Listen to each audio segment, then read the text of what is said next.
Hello and welcome to AKD study zone. आज की इस वीडियो में हम डिस्कस करेंगे हेरिडिटी एंड एनवायरनमेंट के बारे में, यानी कि वंशानुक्रम और वातावरण के बारे में। इससे पहले की वीडियो में हम डिस्कस कर चुके हैं इंटेलिजेंस के बारे में। आज की इस वीडियो में हम कर रहे हैं हेरिडिटी एंड एनवायरनमेंट। तो हेरिडिटी क्या है आपका वंशानुक्रम और एनवायरनमेंट क्या है आपका वातावरण।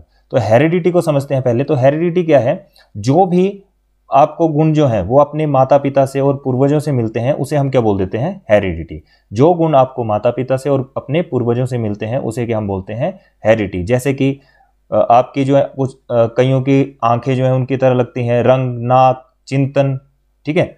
और उसी के साथ साथ लंबाई और वजन भी क्या है, डिपेंड करता है किस पे, हेरिडिटी पे। तो हेरिडिटी क्या है, क्वालिटीज, ट्रेट्स, क्वालिटीज बोलो या ट्रेट्स बोलो, a child receives from his parents and ancestor. जो भी उसे अपने माता पिता से और अपने पूर्वजों से मिला उसे हम क्या बोलते हैं, हेरिडिटी। गुण जो संतान को उसके माता पिता या पूर्वजों से मिलते हैं उसे क्या कहा जाता है, हेरिडिटी। अब इसमें जो जीन्स की बात की हमने अभी कि गुण क्या क्या होते हैं, उनकी जो आंखें हैं, किसी की आंखें अगर ब्राउन कलर की हैं तो वो क्या होंगी, उन आगे भी जो नेक्स्ट जो जनरेशन आ रही है उनकी भी क्या होंगी, आंखें ब्राउन कलर की होगी। नाक का इसमें हो सकता है, रंग का हो सकता है, चिंतन करने का तरीका, लंबाई में इसमें लंबाई भी क्या है, हेरिडिटी का ही है। साथ में साथ क्या, वजन, ये भी किस पे आ गया आपका, हेरिडिटी में आ गया। अब नेक्स्ट हम बात करेंगे इसमें फादर ऑफ हेरिडिटी या फिर जेनेटिक्स। जो फादर हैं इसके, जो फादर ऑफ हेरिडिटी हैं वो कौन है, जॉर्ज मेंडल। तो ये जॉर्ज मेंडल क्या है, फादर हैं किसके, जेनेटिक्स के या फिर हेरिडिटी का क्वेश्चन आया तो आप लगा सकते हैं जॉर्ज मेंडल। इन्होंने एक एक्सपेरिमेंट किया था, जो किया था किस पे, पी प्लांट के ऊपर।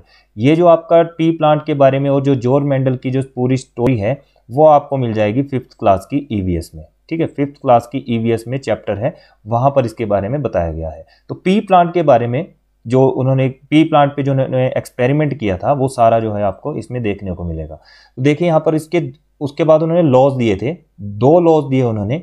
एक तो यहां पर दिया लॉ ऑफ डोमिनेंस, या फिर हम बोल सकते हैं law of segregation and dominance. Law of segregation,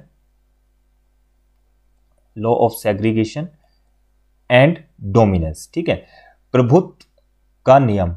और दूसरा दिया इसमें, ये पहला लॉ दिया और ये दूसरा लॉ दिया उन्होंने, जो क्या है, law of independent assortment. Law of independent assortment यानी कि स्वतंत्रता वर्गीकरण का नियम। अब इसमें क्या है, लॉ ऑफ डोमिनेंस में देखते हैं। लॉ ऑफ डोमिनेंस में बोलता है कि जैसे कि किसी की जो हाइट है, ठीक है, जैसे ये हम हाइट की बात करें, ठीक है, ये हाइट की हमने बात की, ये मान लो फादर है और ये मदर है, तो वो डिपेंड करेगा कि वो हाइट किसकी है, ठीक है। यहां पर अगर इन दोनों को देखा जाए तो हाइट जो है मान लो लंबी हुई, ठीक है, तो हाइट क्या है, बड़ी होगी। किसी बच्चे की हाइट क्या होगी, बड़ी। अब कोई बोलेंगे कि उसकी हाइट जो छोटी क्यों नहीं हुई, ठीक है। तो क्या हम ये बोल सकते हैं कि एक कुछ पीढ़ी में क्या होगा, जैसे पीढ़ियां चलती हैं तो उसमें कई बार क्या होता है कि हाइट जो है लंबी आएगी, ठीक है, और कुछ में जो है वो एकदम से स्थिर हो जाएगी, रुक जाएंगी, कुछ समय के लिए जो हाइट जो है वो रुक जाएगी। तो कुछ और उसके बाद क्या है, जो नेक्स्ट जो हाइट आएगी क्या पता वो छोटी आ जाए, ठीक है। वो डिपेंड करता है आपका लॉ ऑफ डोमिनेंस में। तो ये था पहला नियम। दूसरा नियम है आपका स्वतंत्रता वर्गीकरण का नियम। अब इसमें क्या है, हाइट में फर्क पड़ सकता है, कलर में चेंज आ सकता है, वेट में चेंज आ सकता है, तो ये सारे किस में आ जाएंगे, लॉ ऑफ इंडिपेंडेंट, यानी कि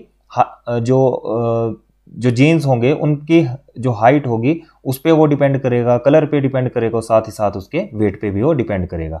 तो ये था हमारा क्या, लॉज थे। अब इसमें कुछ कंसेप्ट है, जैसे कि क्रोमोसोम की हम बात करते हैं तो आप सभी जानते हैं कि क्रोमोसोम्स कितने होते हैं, वो होते हैं आपके टोटल 46 क्रोमोसोम्स हैं, ठीक है। गुणसूत्र जिसे कहा जाता है वो कितने हैं आपके, 46 हैं, जिसको डिवाइड किया है तो 23 इसमें, 23 इसमें जो क्रोमोसोम्स हैं वो आपके मेल में पाए जाएंगे और 23 ही आपके किस में पाए जाएंगे, फीमेल में पाए जाएंगे, ठीक है। तो 23 और 23 दोनों क्या हैं, मेल और फीमेल में पाए जाते हैं। जिसमें से 23 पेयर्स हैं उसमें से जो 22 पेयर्स हैं उसको हम बोलते हैं ऑटोसम्स, ठीक है। यहाँ पर ओ लगाना भूल गया था मैं, तो ये इसको बोलेंगे ऑटोसम्स। और जो एक जो रहता है वो उससे क्या होता है, आपका सेक्स क्रोमोसोम बनता है, ठीक है। क्या था यहाँ पे कि 23 हैं टोटल, 23 में से 22 जो है आपके ऑटोसम्स हैं और जो एक जो बच जाता है वो आपका सेक्स क्रोमोसोम आ जाता है। अब यहाँ पर देखिए, यहाँ पर लिखा भी है कि 23 पेयर इसके हैं मेल के और 23 फीमेल के हैं। अब देखिए यहाँ पर ये डिपेंड करता है, मान लो ये 22 हमने लिए मदर के और 22 लिए हमने फादर के, तो इसमें जो x और x की बात करेंगे और यहाँ पर जो फादर के पास होगा x और y होगा, ठीक है। तो यहाँ से देख सकते हैं आप, ये जो x और x है, ठीक है, अगर ये साथ में मिलते हैं और ये वाला x फादर का x यहाँ पर मिलता है, तो यहाँ पर याद रखिए आपको जो आएगा वो आएगा बेबी गर्ल, ठीक है। और अगर यहाँ से देखें मदर का x क्रोमोजोम और फादर का Y क्रोमोसोम मिलते हैं, तो ये दोनों आपस में मिलकर बना देंगे बेबी बॉय को, ठीक है। ये डिपेंड करता है कि हमारे जो क्रोमोसोम्स हैं किस तरह से काम कर रहे हैं, ठीक है। अब नेक्स्ट इसमें आ जाएगा, तो यहाँ से जो क्वेश्चन जो बना है, बार बार क्वेश्चन यहाँ से बनता है, क्या बनता है कि जो X और X हैं, तो उससे क्या हुआ, X और X क्रोमोसोम मिलकर क्या बना देंगे आपके बेबी गर्ल, और XY क्रोमोसोम मिलकर क्या बना देंगे आपके बेबी बॉय को। नेक्स्ट है इसमें आपका फादर ऑफ हेरिडिटी, यानी कि अनुवंशिकता का प्रभाव। तो अनुवंशिकता का प्रभाव जो है आपका वो किस किस पे पड़ता है, देखिए फिजिकल फीचर यानी कि शारीरिक लक्षण पर जो है इसका प्रभाव पड़ता है, हमारी जो इंटेलिजेंस है, ठीक है, बुद्धि पर भी इसका प्रभाव पड़ता है।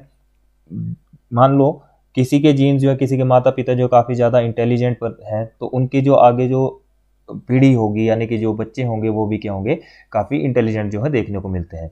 इंटरेस्ट, अब उनकी जो रुचि है वो भी डिपेंड करती है इनके इंटरेस्ट पे। साथ ही साथ हेल्थ भी देखी जाएगी, स्वास्थ्य पर भी ध्यान दिया जाएगा। लर्निंग, उनकी लर्निंग क्वालिटीज़ अधिगम पर भी ध्यान दिया जाएगा, कैसे वो एकदम से हर चीज़ को जो है लर्न कर पाते हैं। पर्सनैलिटी यानी कि व्यक्तित्व पर भी हेरिडिटी का काफ़ी रोल जो है रहता है। तो ये जो जितने भी पॉइंट है वो सारे किस में आ जाते हैं हमारे हेरिडिटी, यानी कि फीचर्स ऑफ हेरिडिटी कौन सी हैं, फिजिकल फीचर है, इंटेलिजेंस है, इंटरेस्ट है, हेल्थ है, लर्निंग है और पर्सनैलिटी है। नेक्स्ट इसमें देखते हैं नेचर वर्सेस नर्चर के बारे में। तो यहां पर आप देख सकते हो नेचर वर्सेस नर्चर, या फिर हम बोल सकते हैं जेनेटिक्स वर्सेस एनवायरनमेंट।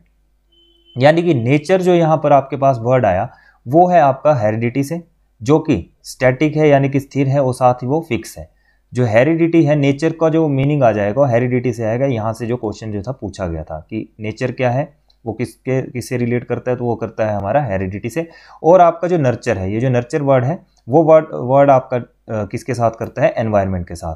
यानी कि ये डायनेमिक है, स्थिर नहीं है, इसमें जो बहुत सारी चेंजेस जो है आ जाते हैं, ठीक है। किसमें, नर्चर में जो है चेंजेस आ जाते हैं, नेचर में चेंजेस नहीं आते। और इसे हम नेचर को करते हैं हेरिडिटी से और नर्चर को करते हैं एनवायरनमेंट से।